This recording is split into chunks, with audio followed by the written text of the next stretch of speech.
Good morning my dear students of class 9। आज हम आपके साइंस में बायोलॉजी में चैप्टर सेल की बात करेंगे, जो कि आपकी एनसीईआरटी चैप्टर 5 है, the fundamental unit of life, यानी जीवन की संरचनात्मक आधारभूत इकाई। अगर हम इस चैप्टर को डिस्कस करें या इसको हम पढ़ें तो हमको सबसे पहले पता होना चाहिए व्हाट इज सेल। सेल यानी क्या होता है? हिंदी मीडियम वाले इसको लिखा होगा कोशिका। कोशिका क्या होता है? कोशिका किसी भी सजीव की, किसी भी जीव की संरचनात्मक, आधारभूत और क्रियात्मक इकाई होती है। Means cell is basic, functional, fundamental and structural unit of life. इसका कहने का मतलब ये है कि आप देखें तो किसी भी लिविंग बीइंग में कोई भी काम, यानी हमारी बॉडी के अंदर कोई भी काम होता है, चाहे प्लांट की बात कर लें, चाहे एनिमल्स की बात कर लें, उनके अंदर कोई भी एक्टिविटी हो, कोई भी काम हो, वो बेसिकली कहाँ से स्टार्ट होता है? सेल से। अगर हम संरचना देखें, स्ट्रक्चर देखें, चाहे प्लांट्स का देखें चाहे एनिमल्स का, तो प्लांट और एनिमल छोटे छोटे यूनिट से मिलकर बने होते हैं, छोटी छोटी इकाइयों से मिलकर बने होते हैं, जिनको हम हिंदी में कोशिका और इंग्लिश में सेल बोलते हैं। So what is a cell?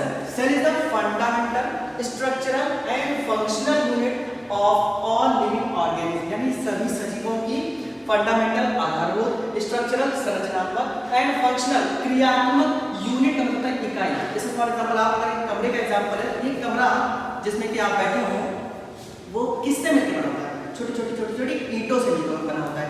वो बात अलग है कि उसमें साथ में बहुत सारे पदार्थ और मसाले जो भी मिला हो, लेकिन अगर हम बेसिक यूनिट देखें तो वो एक छोटी सी ईंट होती है। इसी प्रकार से जो हमारा शरीर होता है वो छोटे छोटे थ्रेड लाइक स्ट्रक्चर से बना होता है, यानी धागे संरचनाओं से बना होता है, जिसको हम लोग हिंदी में कोशिका और इंग्लिश में सेल बोलते हैं। तो अगर इसकी हम डिस्कवरी की बात करें तो first of all cell was discovered by scientist Robert Hooke in 1665। He was an English scientist who observed honeycomb like dead cell, यानी सबसे पहले रॉबर्ट हुक ने जो प्लांट होता है, कोई ट्री की बात करें, ट्री में अपर बार्क होती है, बार्क में जो बार्क होती है उसको हम लोग अपर लेयर को कार्प बोलते हैं, और उसकी डेड सेल्स को माइक्रोस्कोप में देखा था, जिनको उन्होंने स्ट्रक्चर देखा था जिनका था हनीकॉम्ब लाइक, यानी मधुमक्खी के छत्ते जैसा एकदम उनकी संरचना दिखाई पड़ती थी। और एंड पॉइंट द टर्म, और उन छत्ते जैसे संरचनाओं में जो छोटे छोटे चैम्बर बने होते हैं, जो छोटे छोटे कक्ष बने होते हैं, उनको उन्होंने क्या बोला? सेल। उसके भी पहले उसी पहले टाइम में एंटन वॉन लीवेनहॉर्स्ट दूसरे साइंटिस्ट थे, उन्होंने सबसे पहले लिविंग सेल डिस्कवर की थी 1667 में। इसका मतलब हमको पता है कि जो रॉबर्ट हुक ने जो सेल डिस्कवर की थी वो कौन सी थी? 1665 में डेड सेल। यहाँ पे आप देख सकते हैं डेड सेल। रॉबर्ट ब्राउन ने सेल के अंदर सॉलिड डेंस पार्ट ढूंढा, जिसको उन्होंने कहा न्यूक्लियस, या हिंदी में इसको केंद्रक बोलते हैं, और ये काम उन्होंने किया 1833 में। तो ये तो कुछ डिस्कवरीज थी जिनको हम जो सेल के बारे में एक कुछ साइंटिस्ट ने मिलकर एक सेल थ्योरी दी, जिसको हम लोग कोशिका सिद्धांत के नाम से जानते हैं या सेल थ्योरी के नाम से जानते हैं। ये साइंटिस्ट है मैथियास लीडेन, जिन्होंने 1838 में सेल थ्योरी प्रपोज की थी। दूसरे थे थियोडर शॉन, 1839 में इनका कार्य हुआ था, और इन दोनों ने मिलकर जो सेल थ्योरी थी उसके कुछ मेन पॉइंट्स कुछ इस प्रकार से थे। All living organism are composed of cells and product of cells, means जितने भी सजीव प्राणी हैं वो कोशिकाओं के मिलकर बने हैं, और उनका सारा कार्य कोशिकाओं के द्वारा ही होता है। All cells arise from pre-existing cells through the process of cell division, यानी कोई भी हमारे शरीर में सेल हो, चाहे प्लांट की बात करें चाहे एनिमल, जब तक हम प्लांट और एनिमल का नाम अलग अलग ना लें तब तक हम समझ लीजिए जो भी बात बोले वो दोनों की बात बता रहे हैं। तो कोई भी कोशिका हो या कोई भी सेल हो, कभी भी वो ऐसे अपने आप अराइज नहीं करेगी, अपने आप उत्पन्न नहीं होगी, वो किसी न किसी प्री एग्जिस्टिंग सेल, यानी पहले से विद्यमान कोशिका के विभाजन के द्वारा ही नई सेल बनेगी। मतलब एक कोशिका होगी, उससे विभाजन के द्वारा दो बन जाएंगे, स्प्लिट होकर दो में डिवाइड हो जाएगी, जैसे कि आप सब अमीबा के बारे में जानते हैं बहुत अच्छे से। The body of living organism is made up of one और मोर सेल, ये तो आपकी डेफिनेशन ही है, यानी जितने भी लिविंग ऑर्गेनिज्म होते हैं उनका शरीर होता है, उनकी जो संरचना बनी होती है वो एक या एक से अधिक कोशिकाओं के द्वारा मिलकर बनी होती है। अगर हम किसी भी लिविंग ऑर्गेनिज्म में सेल नंबर, यानी कोशिकाओं की संख्या, शेप, उनका आकार, और शेप एंड साइज, आकार और आकृति की बात करें तो जैसे हमारे आसपास हम देखते हैं कि कुछ एक कोशिकीय जीव होते हैं, कुछ बहुकोशिकीय जीव होते हैं। एक कोशिकीय और बहुकोशिकीय यानी यूनिसेलुलर और मल्टीसेलुलर ऑर्गेनिज्म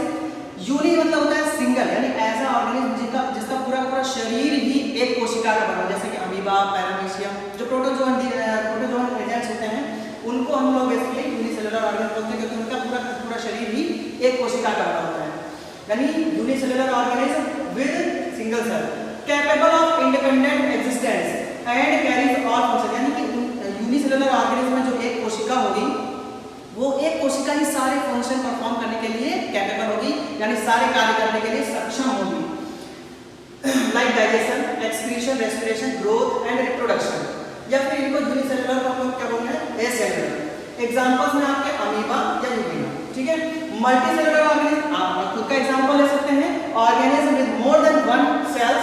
यानी हमारे बॉडी में हम देखें तो कोशिकाएं कितनी होती है, एक होती है नहीं, एक से ज्यादा सेल्स होती है, तभी हम दिखाई पड़ते हैं। लेकिन आप अगर यूनिसेलुलर ऑर्गेनिज्म को देखोगे तो नॉर्मली आप नेक आई से नहीं देख सकते। Cells in multicellular organism vary size shape depending on function. अब जैसे फॉर एग्जांपल हम सबसे मोस्ट फैमिलियर एग्जांपल है हमारा खुद का शरीर। अगर अपने शरीर में ही देखें तो हमारी बहुत सारी टाइप की सेल्स होती हैं।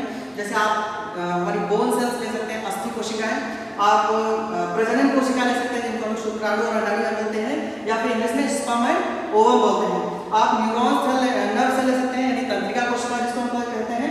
इन सभी का शेप और साइज ये अलग अलग होते हैं, और आप क्योंकि इनके कार्य भी अलग अलग होते हैं। एक चीज यहाँ पे बहुत अच्छे से ध्यान देने वाली है, हमारे शरीर में जो सबसे लंबी कोशिका होती है, longest cell of human body, वो होती है nerve cell, that is approx 90 centimetre in length. लेकिन अगर पूछा जाए largest cell in human body तो ओवम सेल होती है, जिसको हम अंडाणु कोशिका बोलते हैं, जो कि मादा प्रजनन कोशिका होती है, यानी female reproductive cell. Clear? Next, अच्छा हम इसमें कुछ और जो सेल्स होती हैं, चाहे एनिमल्स की बात करें या प्लांट्स की बात करें, उनके कुछ शेप इस प्रकार से, जैसे पैरेंकाइमा सेल्स आपने देखा, पैरेंकाइमा आप इसके बाद का जो चैप्टर पढ़ोगे टिश्यू, उसमें आप पैरेंकाइमा टिश्यू पढ़ोगे तो उसकी सेल्स होती हैं पॉलीहेड्रल सेल्स होती हैं, जिनका काम होता है स्टोरेज। स्टोरेज मतलब होता है सेल्स के अंदर फूड स्टोर करना या वेरियस कंपोनेंट्स स्टोर करना। क्लियर? स्क्लेरेंकाइमा ये एक स्पिंडल शेप सेल्स होती हैं, और ये क्या प्रोवाइड कराती है, मैकेनिकल सपोर्ट। यानी स्क्लेरेंकाइमा सेल्स जो होती हैं ये मैकेनिकल प्लांट के स्टेम को इंटरनली सपोर्ट स्ट्रेंथ प्रोवाइड कराती है, यानी ताकत देती है। नर्व सेल्स ये लॉन्ग होती हैं, ब्रांच होती हैं, कंडक्टिंग नर्व इंपल्सेस। बेटा नर्व इंपल्सेस का मतलब होता है संवेदनाओं का संचरण होना। यानी फॉर एग्जांपल अगर हम जैसे रास्ते जा रहे हैं और अचानक से किसी ने पीछे से हमको आवाज दी, तो आवाज उसके हमारे कानों में गई, लेकिन मुड़ हम खुद जाते हैं, तो ये उसके कानों से होके हमें मतलब हमारे माइंड हमारा एनालाइज करता है कि हमको किसी ने आवाज दी। क्लियर? या फिर मान लीजिए हम जैसे रास्ते जा रहे हैं, हमारे पैर के नीचे कांटा आ जाता है, कांटा आते ही हम तुरंत रुक जाते हैं। ऐसा क्यों होता है? पैर के नीचे कांटा आया है, हम क्यों रुक रहे हैं? इसका मतलब ये कि पैरों से होके और माइंड तक हमारे माइंड को तुरंत पता चल जाता है कि पैर के नीचे कोई ऐसी चीज है जो हमको डैमेज कर सकती है। तो इसका मतलब हमारे माइंड और पैर के नीचे कोई कनेक्शन है, and that connection is form with the help of nerve cells. यानी वो कनेक्शन, वो जो माध्यम है वो किसका बना होता है, तंत्रिका कोशिकाओं का। नर्व सेल्स को हम तंत्रिका कोशिकाएं बोलते हैं, और जो चीज ट्रांसफर होकर हमारे माइंड तक पहुंचती है, जिसकी वजह से हमको पता चल जाता है, उसको हम बोलते हैं इंपल्स या संवेदना। क्लियर? आरबीसीएस आपने बहुत अच्छे से सुना होगा, लाल रक्तकणिकाएं यानी रेड ब्लड सेल्स। ये बाइकॉन्केव होती है। बाइकॉन्केव का मतलब होता है दो, जैसे कोई बॉल ले लीजिए और दो तरफ से आप उसको दबा दीजिए, ठीक है, तो उसको हम लोग बाइकॉन्केव बोलते हैं। Help in carrying oxygen. RBCs का मेन काम होता है, हमारे ब्लड में होती है तो इनका मेन काम होता है ऑक्सीजन को ट्रांसपोर्ट करना, एक बॉडी पार्ट से दूसरे बॉडी पार्ट में ले जाना। मसल सेल्स हमारी बॉडी मसल सेल्स होती हैं, जिनका शेप होता है सिलेंडर की तरह लंबी। और स्पिंडल शेप अगर आप बहुत अच्छे से नहीं जानते, अगर स्पिंडल शेप अगर आप नहीं समझ पाए, डायमेंशन समझ लीजिए, जैसे ब्रिक शेप। और अगर उसको भी नहीं समझ पाए तो आप समझे बहुत पहले एक शक्तिमान सीरियल आता था, उसमें आप देखे होंगे उसका जो शेप दिखता था वो एकदम स्पिंडल शेप होता था। मसल सेल्स सिलेंड्रिकल, ये आपको पता चल गया। यहाँ पे आपने अलग अलग टाइप के सेल्स को देख लिया। मसल सेल्स को पेशीय कोशिकाएं बोलते हैं हिंदी में। यहाँ पर आप इन डायग्राम में देख सकते हैं कौन सी सेल कैसे दिखेगी। ये देखिए टिश्यू में आपको पैरेंकाइमा सेल्स दिखेगी, ये मसल फाइबर्स में जो लाइन आपको दिख रहे हैं। नर्व सेल्स जो कि आपको एलोंगेटेड फॉर्म में दिखेगी।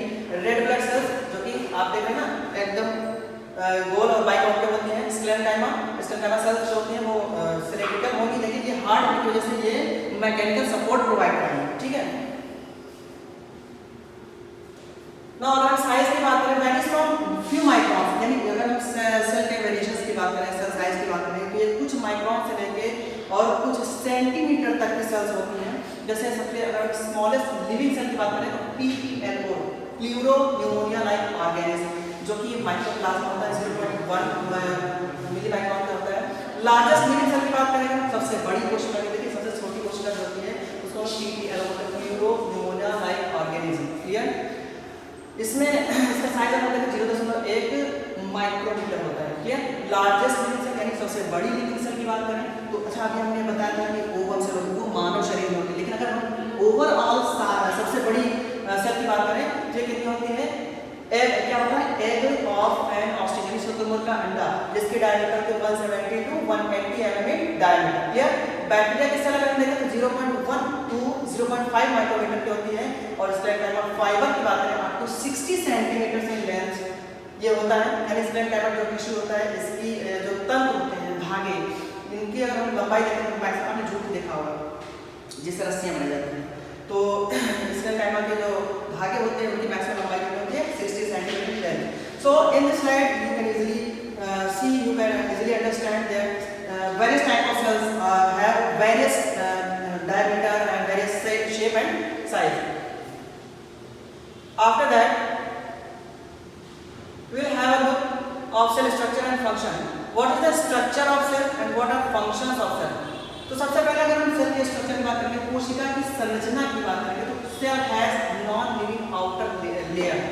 अच्छा एक चीज और है, अभी तक हम प्लांट सेल और एनिमल सेल की बात नहीं कर रहे थे अलग अलग, लेकिन यहाँ पर कुछ पॉइंट होंगे जो प्लांट सेल में अलग होंगे, जो एनिमल सेल में अलग होंगे। जैसे कि अगर हम एनिमल्स को देखें या प्लांट्स को देखें तो क्या हमको उनका बॉडी स्ट्रक्चर एक जैसा दिखता है? नहीं। अगर हमको उनका बॉडी स्ट्रक्चर ही एक जैसा नहीं दिख रहा है तो हमको उनके बॉडी की स्ट्रक्चरल यूनिट एक जैसी कैसे दिखेगी? मतलब there must be some differences between these two type of cells. Cell has non-living outer layer. कोशिका के बाहर एक मृत परत पाई जाती है, मृत कोशिका नॉन लिविंग जो डेड होती है, और सेल वॉल जिसको हम क्या बोलते हैं? कोशिका भित्ति यानी cell wall, found only in plant cell, जो केवल हमको पादप कोशिकाओं में ही मिलेगी, एनिमल सेल्स में ये टोटली एब्सेंट होगी। बिलो सेल वॉल के नीचे यानी कोशिका भित्ति के अंदर की तरफ अगर देखेंगे तो सेल मेम्ब्रेन होगी। सेल मेम्ब्रेन को हिंदी में कोशिका कला बोलते हैं। ये आप जब हम इसको बता रहे हैं तो आपके सामने आप बुक होनी चाहिए, और बुक में आप प्लांट सेल और एनिमल सेल दोनों के डायग्राम आपके सामने होने चाहिए। हम अभी आपको आगे डायग्राम में भी यहाँ भी बता रहे हैं, ठीक है? Cell membrane encloses protoplasm. Cell membrane किसको बंद करती है? कोशिका कला किसको बंद करती है? प्रोटोप्लाज्म को हिंदी में जीव द्रव्य बोलते हैं। अच्छा यहाँ पे प्रोटोप्लाज्म आपने तो दो चीजें सुनी, साइटोप्लाज्म सुना है, न्यूक्लियोप्लाज्म सुना है, यानी आपने कोशिका द्रव्य पढ़ा है, केंद्रक द्रव्य पढ़ा है।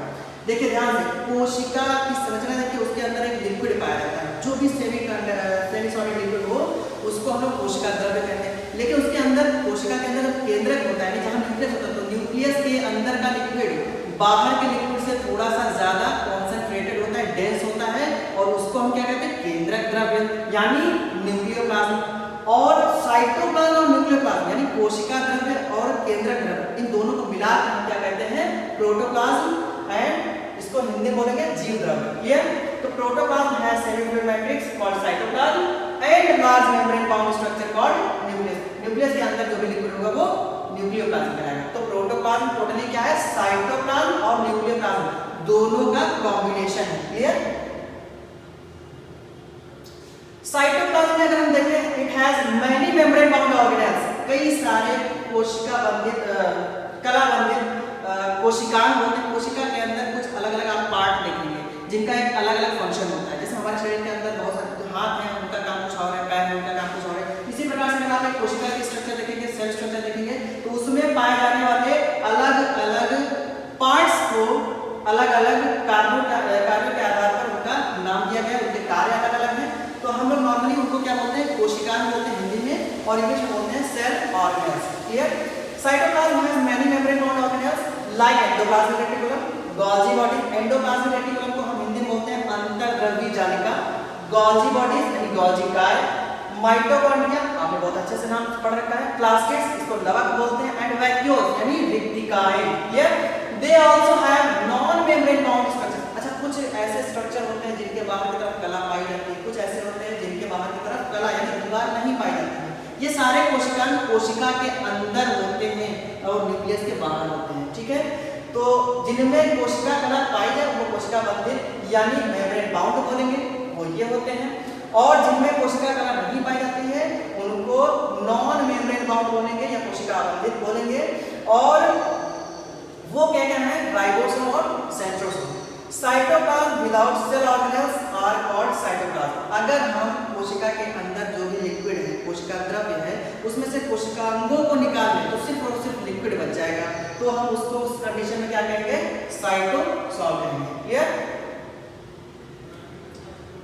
अब हम यहाँ पे आपको नॉर्मल जंतु कोशिका दिखा रहे हैं। जंतु कोशिका अगर आप ध्यान से देखेंगे तो इसमें ये कोशिका की संरचना को दिखाई गई है, उसको कट करके दिखाया गया, उसका सेक्शन दिखाया गया आपको।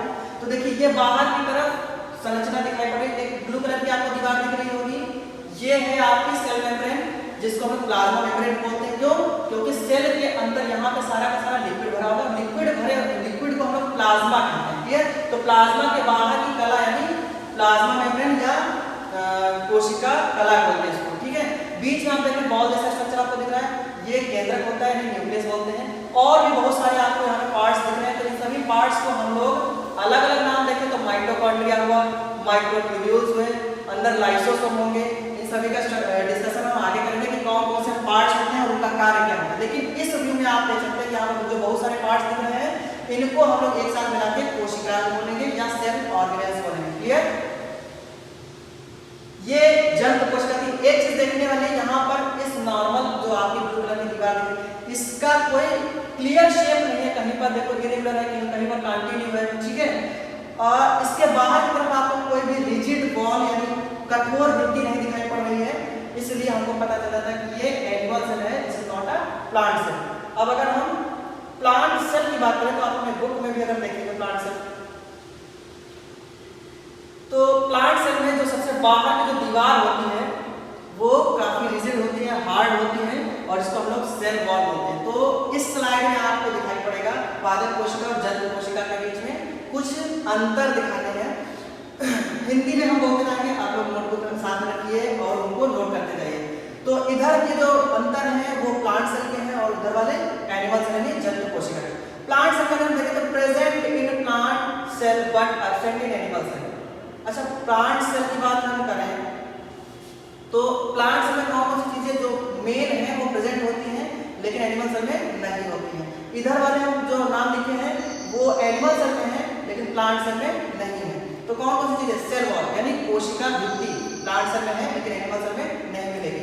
क्लोरोप्लास्ट हरित नमक जिसको हम लोग बोलते हैं, आपको पता है due to presence of chloroplast only green plants are capable to perform photosynthesis, यानी हरित नमक के पाए जाने की वजह से केवल जो हरे पौधे होते हैं वही प्रकाश संश्लेषण की प्रक्रिया को संपन्न कर सकते हैं, अर्थात वे अपना भोजन खुद बना सकते हैं। Clear. Central vacuum, central vacuum का मतलब केंद्रीय रिक्तिका। रिक्तिका का मतलब ये एक सेल ऑर्गेनेल होता है, इसका फंक्शन आपको आगे बताएंगे। इसका मेन जो फंक्शन होता है कुछ पदार्थों को अपने अंदर संग्रहित करके और उत्सर्जन में सहायता करना। एनिमल सेल की तरफ अगर हम ध्यान दें तो यहाँ पे सेंट्रोसोम विद सेंट्रियोल, यहाँ पे लिखा हुआ है सेंट्रोसोम को हम लोग हिंदी में बोलते हैं तारक काय। यहाँ पे सेंट्रोसोम और सेंट्रियोल तारक काय नाम का जो कोशिकांग होता है वो सिर्फ जंतु कोशिका में पाया जाएगा, पादप कोशिका में प्लांट्स में कंप्लीटली एब्सेंट है। लाइसोसोम जिसको हम लोग लयन काय हिंदी में बोलते हैं और लाइसोसोम भी बोलते हैं, तो इसको कोशिका की आत्मघाती थैली कहा जाता है। अब अच्छा ऐसा क्यों कहा जाता है ये चीज आप आगे देखेंगे, इंटरेस्ट बना के रखिए कि आप ऐसा क्यों बोला जाता है, आप भी पढ़िए और हम भी सहायता करते हैं, ठीक है। नेक्स्ट फ्लैजिला, फ्लैजिला हमेशा जंतु कोशिका में पाया जाएगा, फ्लैजिला को लोग तंतु बोलते हैं पचमान।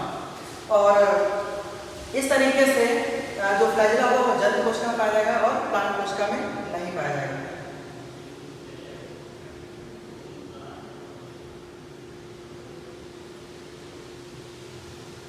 अब इस स्लाइड में आप देख सकते हैं कि सेल के क्या क्या कंपोनेंट होते हैं, क्या क्या घटक होते हैं।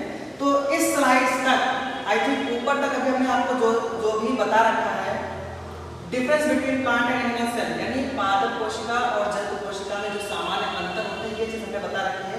इसके आगे जो नेक्स्ट पार्ट जो सेकंड पार्ट आएगा उसमें आप इस चैप्टर का अगला पार्ट और आगे की सारी जानकारी लेंगे। आई होप कि आपको इतना तक समझ में आ गया होगा और आप लोग इसको बार बार रिवाइज करिए, बुक लीजिए, बुक से पढ़िए और जो भी कंफ्यूजन हो आप लोग ग्रुप में मैसेज करिए, आपको उस कंफ्यूजन का समाधान किया जाएगा, उस समस्या का समाधान किया जाएगा। और बेटा बुक सबसे जरूरी है, आप जब तक इसको पढ़ेंगे नहीं तो सिर्फ इससे ही आपको आधा समझ में आएगा, लेकिन अगर आपके सामने बुक होगी तो आप पर्टिकुलर उस डायग्राम को, उस टॉपिक को अच्छे से स्टडी कर सकते हैं। तो आई होप कि आज का आपको समझ में आ गया होगा। नेक्स्ट सेशन में हम लोग इसके आगे डिस्कस करेंगे। तब तक के लिए thank you all, stay home stay healthy.